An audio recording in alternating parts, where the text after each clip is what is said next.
Mais en attendant, nous sommes face à un champ de ruines. Et Nicolas Sarkozy a largement contribué à ce champ de ruines. Dans Valeurs Actuelles d'hier, il y a un sondage. La cote de popularité de Nicolas Sarkozy baisse chez les sympathisants du Front National de 54 points. Rien que ça.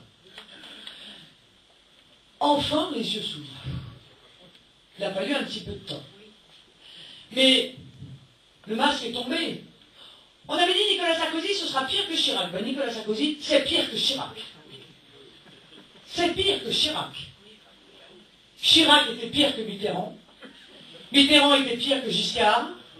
Giscard était pire que Pompidou. Décidément, moins qu'on puisse dire, c'est qu'on n'est pas sur la bonne porte. Hein.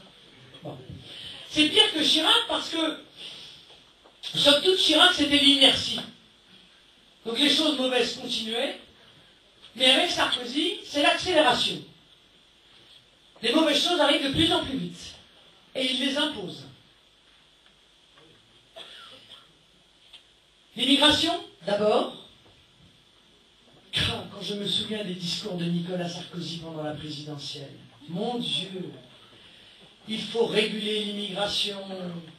Il y a un certain seuil au-delà duquel l'immigration ne peut pas être acceptée, etc., etc., etc. Et cette douce musique a sonné aux oreilles des électeurs du Front National qui, cherchant un espoir, en tout cas une partie d'entre eux, qui, cherchant un espoir, sont tombés aveuglés dans le piège sarkozyste.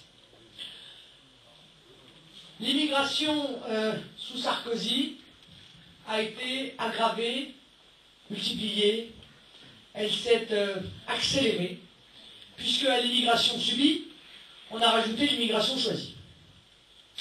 L'immigration subie, avec son cortège de clandestins régularisé par M. Hortefeux.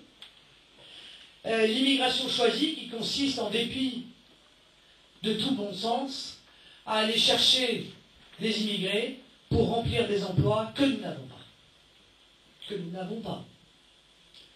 L'immigration considérée dans l'esprit de l'ultra-libéral Sarkozy comme une équation de la destruction sociale de notre pays. Quand on peut délocaliser, on délocalise. Et puis les secteurs qu'on ne peut pas délocaliser, on fait venir des immigrés. Ah oui. Le bâtiment, la restauration, c'est dans ces secteurs-là, en tout cas ceux-là qui ne peuvent pas délocaliser, qui plaident, en tout cas, pas tous, mais leurs représentants qui plaident pour la venue des immigrés. Cette immigration a pour objectif de faire baisser les salaires. Et ça marche très bien. Ça a très bien marché dans les années 70 pour le travail non qualifié. Ça marche très bien aujourd'hui pour le travail qualifié. Tant qu'il y aura des gens qui accepteront de venir travailler pour 1 000 € quand le produit du travail en vaut 2 000 ou 1 500, il y aura toujours des salauds pour les faire venir. Et c'est là que le rôle du politique est fondamental.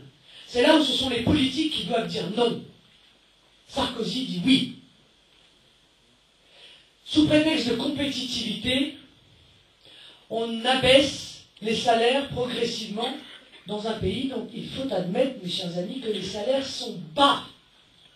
Ça, c'est la vérité. Moi, j'entends dire par-ci par-là, oui, les salariés, ils râlent. Écoutez, c'est pas parce que les salariés râlent qu'ils ont obligatoirement tort. Il y en a qui râlent et ils ont raison. Et ils ont raison. Je suis désolé, mais dans des grandes villes comme Paris, Lyon, Marseille, mais surtout Paris, comment on fait pour vivre avec 1 000 € par mois? Comment fait-on pour se loger? Comment fait-on pour éventuellement emmener ses enfants dans quelques loisirs, pour les nourrir, avec l'assurance, l'électricité, le téléphone? Comment fait-on? C'est là où il y a un problème. Alors, on ne va pas refaire l'ensemble du programme qu'on a fait ensemble, et les uns et les autres. Le poids de l'État, la fiscalité confiscatoire sur le travail, mais également, ces grands patrons à qui on s'est soumis, et devant la demande d'immigration duquel Nicolas Sarkozy, comme d'autres avant lui, s'est soumis.